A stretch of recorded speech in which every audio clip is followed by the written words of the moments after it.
Subukan ko parinig sa inyo kung rinig dyan. Sa inyo. Yan po yung quality ng audio niya. Di ba? Maganda.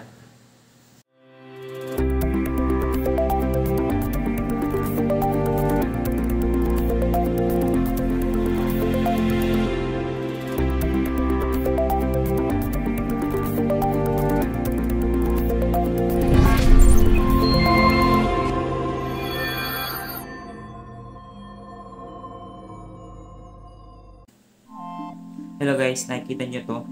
Itong headphone na to. Yes, headphone po siya, hindi po siya hearing aid. Akala ko nung una, pangit ang quality nito, madaling malowbat, pangit ang sounds. Kasi yung experience ko, nakakabila ko ng ito rin, na Bluetooth na headset. Pero pangit ang quality. Nag-decide akong sumubok nito. At nagulat ako sa quality. Ang ganda ng tunog. Hindi masakit sa tenga, walang basig yung tunog.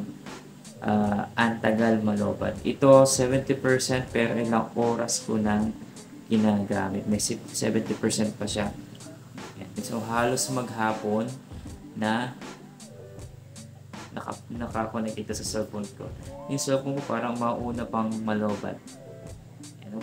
Kung mapapansin nyo, pantay din dito. Pantay dito sa part. Itong part na ito yung nakatutok sa tenga. Pantay na siya, wala na earbuds. Hindi na masakit sa tenga pag matagal na nakasalpak sa tenga natin. So, paano ginagamit to? Paano nilalagay sa tenga? Sinasabit lang na ganito. Tapos, nabili ko pa siya. At yung seller nagpadala pa ng frame. Hindi ko alam kung anong tawag dito. Nilalagay sa thumb. Yung mahilig dyan, yung mga gamer dyan, mga mobile gamer, nilalagay sa thumb pad.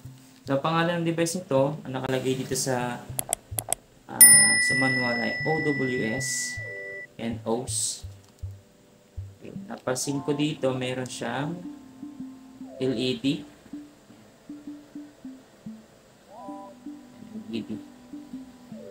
Nakikita nyo dito.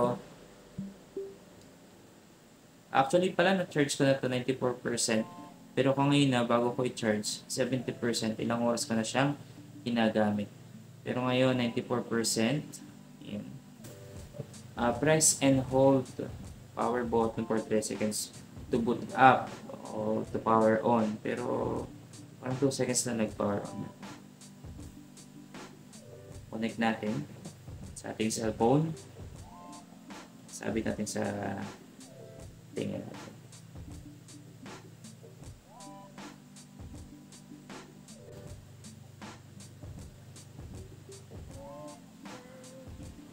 Yan, pair natin yung device. Ang device, yan, nakabas na. Ang pangalan ng device ay OWS, OS. Tapos, tap lang natin. Pairing. Yun. Tapos, meron dito notice ng permission. Allow lang natin. Tapos, pair. Yan, connected. Tapos, makikita nyo sa cellphone ninyo yung percentage ng battery. Tapos, nakasulat dito active. Yun, gumagana. Kaso, ads pala. Skip natin yung ads. Walang skip. So, yan guys. Gumagana siya. Magandang tunog. Buo yung tunog niya. Hindi siya basag. Subukan ko parinig sa inyo kung rinig dyan. Sa inyo. Yan po yung quality ng audio niya. Di ba? Maganda. So, maganda ito sa mga gustong makinig ng music. Pero gusto pa rin niya marinig yung mga nasa paligid niya. Hindi kaya ng headset natin na mayroong plug or may earbuds na pag nilagyan natin sa tenga natin, hindi natin maririnig yung nasa paligid natin. May mic din ito, pwede tayong sumagot ng call at mag-record ng audio. So kung gusto niyo subukan, yan ang ganda ng tunog ko. Kung gusto niyo subukan, maglalagay po ako ng link sa description ko saan pwedeng mag-intenta. So yun lang.